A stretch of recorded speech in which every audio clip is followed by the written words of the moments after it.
Assalamualaikum warahmatullahi wabarakatuh. Innal hamdalillah nahmaduhu wa nasta'inuhu wa nastaghfiruh wa na'udzu billahi min sururi anfusina wa min sayyiati a'malina may yahdihillahu fala mudhillalah wa may yudlilhu fala hadiyalah. Asyhadu an la ilaha illallah wa asyhadu anna Muhammadar rasuluhu la nabiyya ba'dah amma ba'du. Sahabat insan dimanapun berada, semoga selalu dalam keadaan sehat dan semangat menjalankan ibadah puasa. Pertama-tama dan yang paling utama, marilah sama-sama kita panjatkan puji syukur kehadirat Allah Subhanahu wa Ta'ala yang telah memberikan kita berjuta-juta nikmat, bahkan bermiliar-miliar nikmat, sehingga kita dapat berjumpa dengan Ramadan pada tahun ini. Salawat bertangkaikan salam, marilah sama-sama kita haturkan kepada orang yang telah membawa kita dari zaman ontak hingga zamannya Toyota, dari zaman kompor hingga zamannya komputer, dari zaman limbat makan beling hingga zamannya limbat makan kolang kaling. Siapa lagi kalau bukan Habibina wa Syafi'ina wa Maulana Muhammadin sallallahu alaihi wasallam beserta para keluarganya, para sahabatnya, berikut kita selaku umatnya yang mudah-mudahan diberikan syafaatul uzma di yaumil qiyamah nanti. Amin amin ya Allah ya rabbal alamin. Sahabat insan yang berbahagia, pada kesempatan insan kali ini kita akan berdiskusi bersama dengan Umi Elis Nendah Mardiah MAG selaku Wakil Ketua BKM MDMI Badan Koordinasi Majelis Taklim Masjid Dewan Masjid Indonesia Kota Depok. Assalamualaikum Umi. Waalaikumsalam warahmatullahi wabarakatuh. Bagaimana Umi kabarnya? Alhamdulillah sehat walafiat. Alhamdulillah. Juga ditemani dengan Bunda yang cantik dan solehah. Assalamualaikum Bunda. Insan kali ini kita akan membahas tema peranan orang tua dalam mendidik anak di masa pandemi. Orang tua memiliki peran yang sangat penting dalam mendidik anak, apalagi di masa pandemi seperti sekarang ini. Sebagai seorang ibu atau seorang bunda, kita adalah madrasatul ula atau pendidikan yang pertama bagi anak kita. Nah, untuk lebih jelasnya lagi, mari kita simak penjelasan dari Umi Elis. Silahkan Umi. Terima kasih atas waktunya. Assalamualaikum warahmatullahi wabarakatuh. Waalaikumsalam warahmatullahi wabarakatuh. Alhamdulillah bi ni'matil iman. Alhamdulillah bi ni'matil Islam. Alhamdulillah bi ni'matil Quran wa sunnati nabiyhi Abdulus salatu wassalam. Alhamdulillah bi ni'mati taufiq lidzikri wa hamdi. Alhamdulillah bi ni'mati sihah wal afiyah. Alhamdulillah bi ni'mati sam'i wal basar wal quwwah wa jami'i ma an'ama bihi alaina hissan wa ma'nan zahiran wa batinan. Asyhadu an la ilaha illallah wahdahu la syarikalah wa asyhadu anna Muhammadan abduhu wa rasuluh la nabiyya ba'dah. Puji serta syukur kehadirat Allah Subhanahu wa taala. Alhamdulillah pada kesempatan kali ini Umi bisa hadir di tengah bunda-bunda yang cantik. Kalau anak muda sekarang bilang buntik, nentik, ya. Bunda cantik, ada Mahmud, mamah muda, ada nentik, nenek-nenek cantik. Mudah-mudahan kebersamaan kita pada kali ini diberkahi oleh Allah Subhanahu wa taala. Amin ya Allah ya rabbal alamin. Salawat serta salam semoga ditambahkan kepada junjungan kita, yakni habibana wa nabiyana Nabi Muhammad sallallahu alaihi wasallam. Fa insyaallah kita semuanya termasuk orang-orang yang cinta kepada beliau, sehingga kita terdorong untuk selalu mengikuti apa yang diajarkannya, dan tentunya kita berharap pada Allah di yaumul qiyamah kita dikumpulkan dalam syafaatnya. Amin ya Allah ya rabbal alamin. Bunda-bunda yang solehah, ayat yang barusan Umi sampaikan, di mana Allah menyampaikan di dalam Quran surah Luqman ayat 13 sampai ayat 19 itu menyampaikan tentang kurikulum dalam mendidik anak. Yang mana yang ayat pertama ayat 13 tersebut bahwa kita selaku orang tua hendaklah mendidik anak-anaknya untuk tidak berbuat sekutu atau berbuat musyrik kepada Allah. Kemudian untuk kelanjutan ayatnya, wa wassaynal insana biwalidayhi hamalathu ummuhu wahnan ala wahnin wa fisalu fi amaini anishkurli waliwalidayka ilayyal masir. Dan di situ juga Luqman berwasiat bahwa anak-anaknya itu harus berbuat baik kepada kedua orang tuanya. Dan untuk di kelanjutan ayatnya juga bahwa seseorang anak itu harus bergaul dengan orang-orang yang soleh. Kemudian juga harus amar ma'ruf nahi mungkar. Jadi anaknya itu dilatih untuk bisa mengajak kepada hal yang baik dan melarang kepada hal yang mungkar. Kenapa Allah menjadikan Luqman sebagai contoh dalam mendidik anak-anaknya? Dan itu semua supaya kita bisa mengambil pelajaran dari ayat tersebut. Paham ya Bunda? Walaupun Umi bukan ahli hadis, ini hanya menerjemahkan saja, gitu ya. Jadi wasiat Luqman itu mencakup dari pokok akidah, kemudian syariah, kemudian juga akhlak. Dengan yang ayat 13 tersebut, bahwa orang tua harus mengajarkan anaknya supaya anaknya tidak musyrik, tidak menyekutukan Allah, tidak menduakan Allah. Jadi kalau di tempat pengajian di TPQ ya, dekat anak-anak, yang pertama diajarkan itu aqaidul iman. Dulu aqaidul iman, kalau abah selalu mengajarkan aqaidul iman ada 50. Jadi sifat wajib bagi Allah 20, mustahilnya 20, jaiznya 1.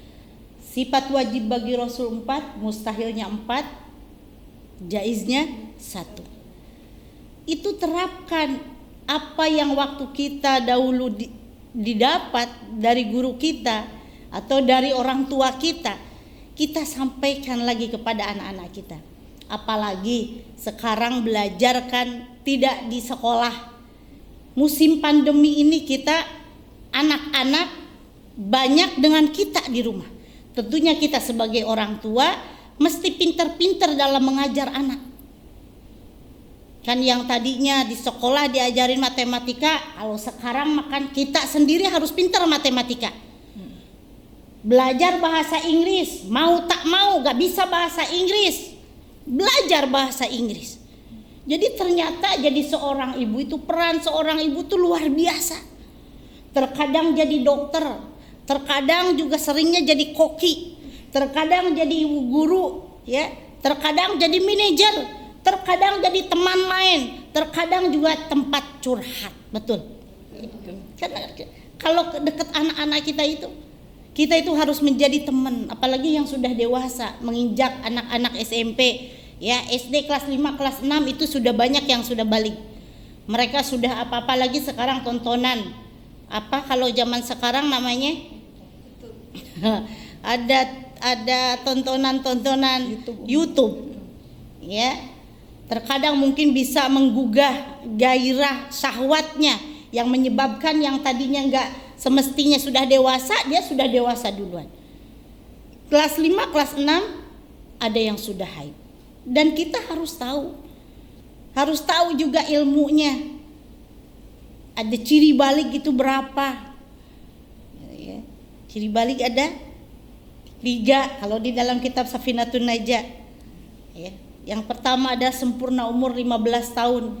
Yang kedua sudah keluar sperma, baik laki-laki maupun perempuan kalau sudah umur 9 tahun. Tidak menunggu umur 15 tahun. Ya, kalau sudah mencapai umur 9 tahun kemudian keluar sperma, bisa jadi dengan tontonan-tontonan tersebut tergugah syahwatnya yang menyebabkan dia keluar. Nah, itu berarti sudah balik mereka. Dan tanpa disadari mungkin saja anak-anak kita tidak tidak berani untuk menyampaikan ataupun malu sama orang tua. Nah, kita sendiri selaku orang tua harus tanggap. Tanya anak-anak kita, deketin anak-anak kita, harus menjadi teman, harus menjadi teman curhat. Dan yang ketiga, tanda balik itu adalah keluar darah haid, khusus bagi perempuan saja. Jadi tidak menunggu sampai 15 tahun, tetapi ketika sudah umur 9 tahun dia keluar darah haid, maka sudah balik. Jadi, harus tahu. Ya, jadi nemenin anak-anak itu susah-susah gampang. Tetapi kita harus bagaimana ya menjadikan anak kita itu menjadi betah, karena sekarang belajar di rumah dia bisa menangkap pelajarannya, kemudian dia merasa nyaman kita sebagai gurunya. Insya Allah apa yang didapat dari pelajaran daring tersebut, karena kenyamanannya dia dalam belajar, insya Allah ilmunya juga akan didapat. Terkadang sekarang itu tentunya bunda-bundanya akan lebih pintar. Anak-anaknya sudah malas, emaknya yang semangat. Jadi tambah ikut apa? Ikut belajar. Betul nggak? Betul. Yang tadinya butek banget matematika, kan sekarang aduh luar biasa, tambah belajar lagi matematikanya. Jadi di musim pandemi sekarang ini, kita sebagai orang tua tentunya harus bisa menjadikan anak-anak kita nyaman untuk belajar di rumah. Baik itu pelajaran yang didapat dari guru-gurunya di sekolah, ataupun pelajaran yang didapat dari madrasah atau di tempat pengajian. Karena untuk di Depok ini hanya sebagian kecil yang buka TPQ sekolah-sekolah lain, dengan di daerah sudah banyak yang buka sekolah-sekolah gitu. Jadi pada intinya bagaimana peranan orang tua untuk mendidik anak di masa pandemi ini, yaitu kita harus menyiapkan diri kita sebagai partner ya, sebagai teman untuk anak-anak kita, sebagai sahabat untuk anak-anak kita, sebagai panutan bagi anak-anak kita, supaya anak-anak menjadi apa? Menjadi nyaman belajar di rumah, sehingga ilmunya akan didapat dan ilmunya akan berkah. Amin. Nah, Umi, sesuai dari penjelasan Umi tadi, pasti ada pertanyaan nih di benak para bunda-bunda. Mungkin dipersilakan untuk bunda yang ingin bertanya. Assalamualaikum warahmatullahi wabarakatuh. Waalaikumsalam warahmatullahi wabarakatuh. Umi, bagaimana cara kita menghadapi anak yang kecanduan smartphone gitu kan? Pada saat masa pandemi ini, kalau anak keluar kita takut anak kita terserang virus, tapi pada saat di rumah tidak hentinya anak-anak menonton atau memegang dan memainkan smartphone. Bagaimana cara kita menghadapi anak ini biar tidak kecanduan smartphone? Baiklah, supaya anak-anak kita tidak kecanduan smartphone, ya tentunya kita mengacu bahwa anak-anak kita itu Allah telah menyampaikan di dalam Quran surah At-Taghabun ayat 14. Mohon bisa dibantu sayang bacakan. A'udzu billahi minasy syaithanir rajim. Ya ayyuhalladzina amanu inna min azwajikum wa auladikum aduwwan lakum fahdharuhum wa in ta'fu wa tasfahu wa taghfiru fa innallaha ghafurur rahim. Shadaqallahul adzim. Mewaspadai hal yang tadi disampaikan di dalam Al-Quran, bahwa ya ayyuhalladzina amanu, wahai orang-orang yang beriman, inna min azwajikum, sesungguhnya dari istri-istrimu, kemudian anak-anakmu, ya ada sebagian dari mereka yang menjadi musuh. mewaspadai hal tersebut. Jadi jangan sampai anak-anak kita, istri kita menjadi musuh untuk orang tuanya. Ya, anak-anak kita tentunya, atau jadi fitnah ataupun jadi qurrata a'yun. Ya. Jadi anak itu ada yang bisa menjadi musuh, ada juga menjadi fitnah, kemudian ada juga yang menjadi qurrata a'yun. Jadi supaya anak tidak kecanduan smartphone, maka kita arahkan, kita giring anak-anak kita supaya giat dalam membaca Al-Quran. Dan untuk memotivasi anak-anak kita supaya rajin membaca Al-Quran, emaknya dulu yang harus bisa. Anaknya digiring suruh ngaji, dianterin ke tempat pengajian, emaknya kagak pakai kerudung, emaknya pakai tangan kelek-kelek gini. Ada yang pakai begini, betul ini mah, betul bukan bohong. Rambut diurai, anaknya dikerudungin. Bagaimana mau mencontohkan anak menjadi anak yang soleh kalau emaknya salah, pakai baju aja salah. Yang aturannya pan ibu-ibu mah tertutup auratnya, anaknya dirapihkan, ibunya tidak rapi. Jadi untuk memotivasi anak itu kitanya terlebih dahulu. Yang pertama, pendidikan yang lebih dini ketika mengandung. Kita harus lebih banyak membaca Al-Quran. Karena di dinding-dinding rahim ini, anak yang dikandung itu bisa mendengarkan. Jadi ketika dia sudah keluar merocot, ya, apa?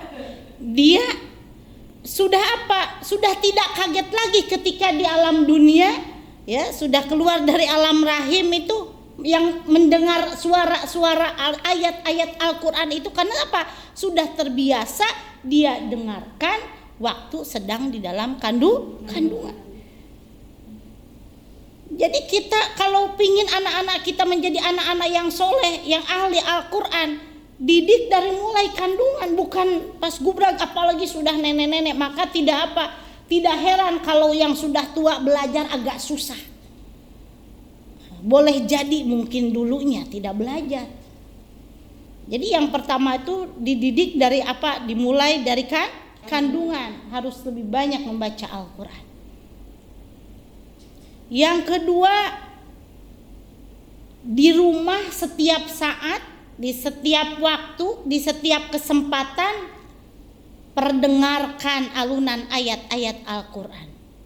Jangan ini mah TikTokan mulu ya. Umi juga kadang kali-kali nonton lihat TikTok. Kalau zaman kemarin mah kan yang musim tuh apa tuh? Na. Terus yang sekarang yang apa lagi? Aku masih ting. Apalan Bunda berarti suka lihat. Ya, iya. Tapi enggak usah ketinggalan zaman banget. Makanya kita dalam mendidik anak itu kita harus menjadi teman. Ya, harus menjadi sahabat. Anak sukanya apa? Oh, anak senang lagu India, solawatan pakai lagu India. Ya Rasulullah, salamun alaik. Ya Rafi'a sya'ni waddaraji. Allahumma salli wa sallim wa barik alaihi. Allahumma salli wa sallim wa barik alaihi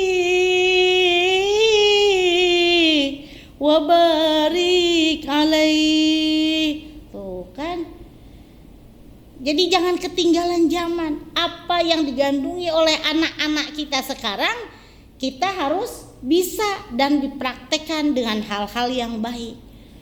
Jangan ini mah lagunya lagu apa gitu. Jadi nggak apa-apa lagunya ini ganti gitu kan, seperti barusan jadi solawat padahal itu lagu apa? India. Lagu India.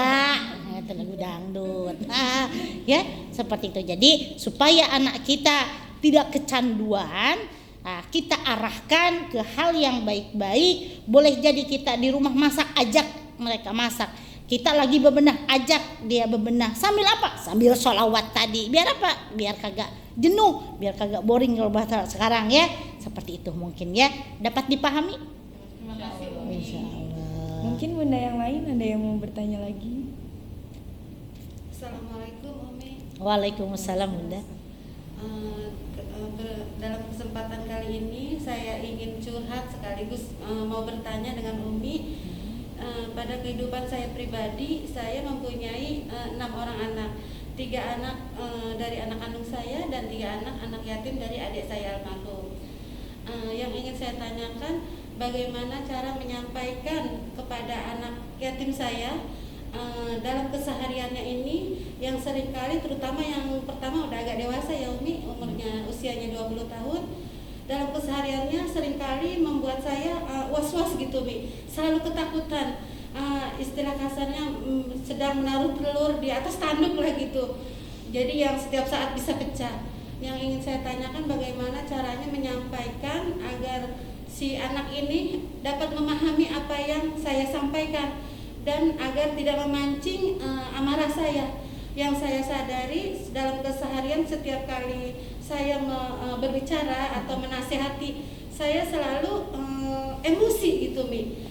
Emosinya saya kebawa dengan ketakutan saya yang akan dia lakukan di luar gitu.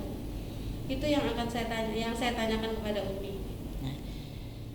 Baik Bunda, bagaimana caranya untuk mendidik anak-anak yang mana di rumah sendiri ada anak yatim?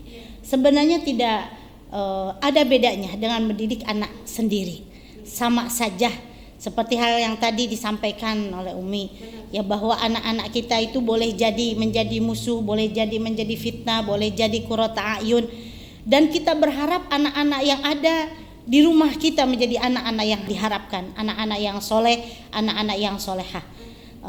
Yang dikhawatirkan oleh Bunda karena di rumah itu ada anak yatim, tentunya kekhawatiran terlontar kata-kata yang kotor, kata-kata yang menyakitkan, yang mana itu menjadi bumerang untuk kita.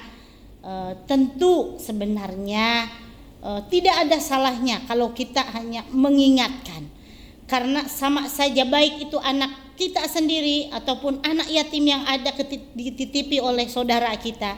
Tentu dalam mendidiknya itu harus sama. Kita mengacu pada pendidik apa yang diajarkan oleh Rasulullah SAW, dan begitu yang tadi sudah Umi sampaikan di dalam Al-Quran, bahwa harus mendidik yang pertama yaitu tanamkan supaya tidak menyekutukan Allah. Kemudian harus juga disampaikan harus baik kepada kedua orang tua, baik itu orang tua yang masih ada ataupun orang tua yang sudah tidak ada. Ya. Kemudian orang tua itu siapa?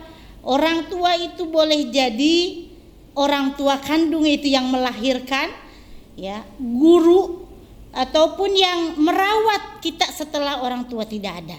Boleh jadi tua ataupun bibi, sama. Ketika kita akan mendidik anak-anak tersebut, ya, karena kita ketitipan anak yatim, tidak ada bedanya, sama, ya, kita mendidik anak kita sendiri seperti itu dan mendidik anak yatim pun seperti itu. Kalau memang kekhawatiran itu berlebih, yang mengkhawatirkan kita, katanya tadi kayak membawa telur di atas kepala takut pecah, boleh dititipin di apa? Di pesantren. Kalau kita mampu untuk didik sendiri sesuai dengan apa yang disampaikan oleh Rasulullah tadi, didiklah dengan Al-Quran supaya apa? Tertanam di dalam hatinya, tertanam di dalam dirinya akhlak Al-Quran, gitu ya. Mungkin bisa dipahami seperti itu. Jadi tidak ada usah khawatir, ya, sama didikan kita kepada anak yatim yang ada di rumah kita itu dengan anak-anak kita yang lahir dari rahim kita, ya. Ajarkan kepada mereka yang pertama adalah, makanya tumbuhkan cinta kepada Rasul, supaya kalau namanya sudah cinta, apa yang diperintahkan oleh Rasulullah SAW, namanya orang udah cinta bagaimana sih? Pasti akan nurut. Apa yang disampaikan oleh Rasul pasti dia akan ikuti. Ya, tanamkan cinta kepada Allah. Apa yang diperintahkan oleh Allah, anak-anak kita tentu kalau udah cinta kepada Allah, perintahan Allah pasti akan dia laksanakan. Tanamkan cinta kepada kedua orang tua, kepada siapa yang mengasuh dia, ya, kepada guru-guru, tanamkan cinta kepada guru-gurunya. Supaya apa? Kalau sudah tumbuh kecintaan di dalam hati mereka, apa yang disampaikan oleh Allah, apa yang disampaikan oleh Rasulnya, apa yang disampaikan guru dan orang tuanya, insya Allah anak-anak kita akan mengikutinya. Mungkin Bunda jelas? Terima kasih Umi atas penjelasan. Terima kasih Umi, pertanyaan tadi sudah terjawab. Mungkin Bunda yang lain juga ada yang ingin ditanyakan? Boleh saya? Oh iya, silakan Ibu. Terima kasih atas waktu yang sudah diberikan. Assalamualaikum warahmatullahi wabarakatuh. Waalaikumsalam warahmatullahi wabarakatuh. Umi, di zaman sekarang ini terkadang kejahatan itu bisa dikemas dengan sebuah perbuatan baik. Contohnya saja sahur on the road kadang-kadang menimbulkan kekacauan. Nah, bagaimana? Adakah Umi doa sebagai orang tua agar anaknya menjadi anak yang soleh dan soleha? Seperti itu Umi. Terima kasih sebelumnya, mohon maaf. Assalamualaikum warahmatullahi wabarakatuh. Waalaikumsalam warahmatullahi wabarakatuh. Sebenarnya Umi diajarin dari dulu sama mamah sama abah, doa sabu jagat aja katanya. Rabbana atina fid dunya hasanah wa fil akhirati hasanah wa qina adzabannar. Kemudian ketemu dengan guru, katanya tambahin doanya, Rabbi habli minas solihin. Kemudian Rabbi ja'alni muqimas sholati wa min dzurriyyati rabbana wa taqabbal du'a. Supaya anak-anak kita rajin sholatnya. Mungkin hanya itu saja. Banyak sekali doa-doa, silahkan Bunda. Ya, percaya semuanya insya Allah bisa. Apa berdoa itu tidak mesti pakai bahasa Arab saja. Apa yang kita bisa kita sampaikan, ya, doa yang baik pada puasa kali ini, ya, ketika berpuasa, kemudian ba'da sholat fardu, kemudian antara azan dan iqamah. Nah, itu adalah tempat-tempat mustajab, ya, tempat-tempat dikabulnya doa tengah malam, apalagi pada bulan Ramadan ini. Apa yang dipinta oleh kita mudah-mudahan dikabul oleh Allah Subhanahu wa taala. Amin ya Allah ya rabbal alamin. Terima kasih Umi telah menjawab semua pertanyaan dari benak-benak para bunda. Semoga kita sebagai orang tua dapat berperan mendidik anak menjadi anak yang soleh dan soleha dan lebih mencintai lagi kepada Al-Quran. Amin ya Allah ya rabbal alamin. Sebelum ditutup, mari sama-sama kita dengarkan doa yang akan dipimpin oleh Umi Elis. Silakan Umi. Terima kasih, alhamdulillah pada kesempatan kali ini kita sudah banyak sekali bincang-bincang tentang masalah peran orang tua. Tentunya kita menginginkan anak-anak kita menjadi anak-anak yang soleh, anak-anak yang solehah, anak-anak yang hebat, anak-anak yang pintar. Tentunya kita harus menjadi contoh yang baik, harus menjadi suri toladan yang baik, menjadi bunda-bunda yang solihah. Ad-dunya mata'un wa khairu mata'iha al-mar'atu solihah. Dunia ini adalah perhiasan dan yang paling baik perhiasan yang ada di dunia adalah istri yang solihah. Kama qala Bung Haji Roma Irama. Setiap keindahan perhiasan dunia, tapi istri soleha perhiasan terindah. Mudah-mudahan kita semua termasuk istri-istri yang solehah, yang bisa mendidik anak-anak kita menjadi anak-anak yang hebat, anak-anak yang soleh, anak-anak yang solehah. Allahumma sholli wa sallim wa barik, amin. Alhamdulillah hamda yuwafi ni'amahu wa yukafi'u mazidah. Ya Rabbana lakal hamdu kama yanbaghi li jalali wajhika wa li adimi sultanik. Allahumma sholli ala sayyidina Muhammadin salatan tunjina biha min jami'il ahwali wal afat wa taqdilana biha jami'al hajat wa tutahhiruna biha min jami'is sayiat wa tarfa'una biha indaka a'lad darajat wa tuballighuna biha saghayati min jami'il khairati fil hayati wa ba'dal mamat. Allahumma inna nas'aluka ilman nafi'a wa amalan mutaqabbala wa rizqan thayyiba. Allahumma anfa'na bima 'allamtana wa 'allimna ma yanfa'una wa zidna ilma walhamdulillahi ala kulli hal wa na'udzu billahi min hali ahlin nar. Rabbana atina fid dunya hasanah wa fil akhirati hasanah wa qina adzaban nar. Subhana rabbika rabbil izzati amma yasifun wa salamun alal mursalin walhamdulillahi rabbil alamin. Amin. Sekian dan terima kasih. Wassalamualaikum warahmatullahi wabarakatuh. Waalaikumsalam warahmatullahi wabarakatuh. Jangan lupa untuk dukung terus channel MTS Al Kausar dengan cara subscribe and like. Terima kasih untuk Umi yang telah menemani diskusi kita kali ini dan juga kepada para bunda. Terima kasih bunda. Sama-sama. Billahi taufiq wal hidayah waridho wal inayah. Assalamualaikum warahmatullahi wabarakatuh. Waalaikumsalam warahmatullahi wabarakatuh. وَإِذْ قَالَ لُقْمَانُ لِابْنِهِ وَهُوَ يَعِظُهُ يَا بُنَيَّ لَا تُشْرِكْ بِاللَّهِ إِنَّ الشِّرْكَ لَظُلْمٌ عَظِيمٌ وَوَصَّيْنَا الْإِنسَانَ بِوَالِدَيْهِ حَمَلَتْهُ أُمُّهُ وَهْنًا عَلَى وَهْنٍ وفصاله في عامين أن اشكر لي ولوالديك إلي المصير وإن جاهداك على أن تشرك بي ما ليس لك به علم فلا تطعهما وصاحبهما في الدنيا معروفا واتبع سبيل من أناب إلي ثم إلي مرجعكم فأنبئكم بما كنتم تعملون